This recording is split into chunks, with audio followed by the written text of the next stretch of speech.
Et ça risque de prendre beaucoup de temps. Et entre-temps, bah, j'aurai sûrement des nouveautés à vous donner. Mais pas avant un an. Nous sommes le 25 novembre 2024 et ça fait officiellement un an que j'ai annoncé que je travaille sur mon projet Revenge of the Ghost. Et aujourd'hui, vous avez peut-être des questions. Où en est le script? Combien de pages fait-il et est-ce qu'il sera terrifiant? Vous en faites pas, je suis là pour répondre à vos questions et on va commencer avec le plus important. Où en est le script? Je peux vous rassurer, pour l'instant le script n'est pas encore fini, l'histoire est loin d'être achevée. Et actuellement, il contient 23 pages. Pour le moment, ce n'est que le début, donc je vous laisse imaginer la suite. Et c'est pas parce que c'est qu'à 23 pages que c'est forcément beaucoup, hein.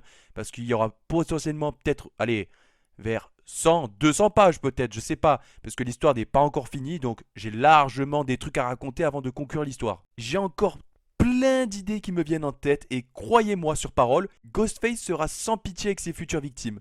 Il causera beaucoup de soucis aux enquêteurs qui, eux, de leur côté, feront de leur mieux pour mettre un stop au carnage du tueur. Et pour ce qui est du côté enquête pour les gens qui regarderont le film, vous inquiétez pas, il y en aura. Je sais que c'est la base des films Scream, de faire en sorte que même les spectateurs enquêtent pour savoir qui est le tueur et qu'ils aient la surprise de découvrir à la fin que le tueur c'était lui en fait, ou elle, parce qu'on sait pas si c'est un homme ou une femme. Et même moi encore je le sais pas, mais bon, chut, on va rien dire, parce que sinon...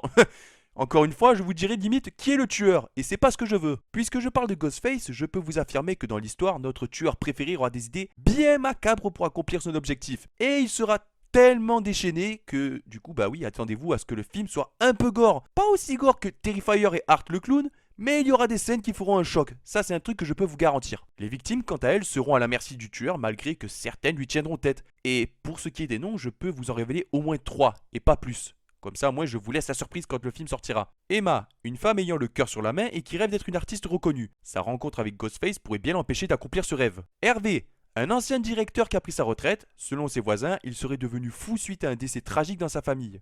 Et pour terminer, nous avons Richard, le voisin et le meilleur ami de Hervé. Il lui rend visite tous les jours afin de se remémorer le bon vieux temps. La femme de Richard dit qu'il n'allait pas tous les jours chez Hervé avant. Revenons un peu à Ghostface, parce que comme je l'ai dit, il sera déchaîné et il aura des idées bien macabres.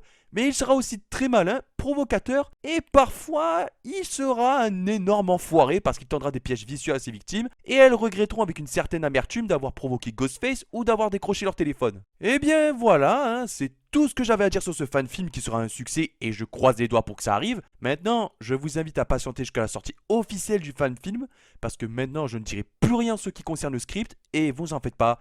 Le jour où il sera fini, je vous l'annoncerai avec une immense fierté et une immense joie. Mais même si je ne dirai plus rien sur le script, je continuerai à parler du projet via mes deux comptes Twitter et Thread, Transalion et Revenge of the Ghost. Si vous voulez y jeter un coup d'œil, n'hésitez pas et en même temps si vous pouvez follow les deux comptes, ça serait génial et comme ça vous ne raterez pas une seule info au cas où il y en aurait. Je suis aussi sur Instagram et TikTok, pareil que pour Twitter et Thread, vous tapez les mêmes pseudos et vous me trouverez facilement, comme ça vous êtes sûr de ne rien rater. Et pour terminer cette vidéo, je tenais à dire merci aux gens qui me soutiennent et qui me soutiendront, car ce projet a vu le jour grâce à vous et à mes amis.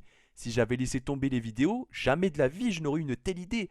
Jamais je n'aurais réfléchi à comment je pourrais laisser mon empreinte dans un endroit aussi énorme que YouTube. Tout ça, c'est grâce à vous, et vous avez participé sans le savoir à la création de ce projet, rien qu'en me soutenant. Et ça, c'est incroyable. C'est quelque chose que je n'oublierai jamais, et je vous en remercie du plus profond de mon cœur. Si j'ai atteint mon objectif aujourd'hui, c'est grâce à vous. Si dans l'avenir j'atteins plus d'abonnés, ça sera grâce à vous. Tout ce que j'aurai sur YouTube, ça sera grâce à vous. Et ça, comme je l'ai dit, je ne l'oublierai jamais et je vous en remercie du plus profond de mon cœur. Bref, je vais vous laisser tranquille dorénavant avec Revenge of the Ghost parce que le projet est encore en préparation. Je dois terminer le script et franchement, j'ai très hâte de terminer ce script et vous l'annoncer fièrement en disant j'ai fini le script, dorénavant, il n'y a plus qu'à chercher la production. Mais je vous promets une chose, c'est que ce film respectera l'œuvre de Wes Craven et qu'en même temps, la fin vous choquera. Ça, c'est un truc que je peux vous garantir.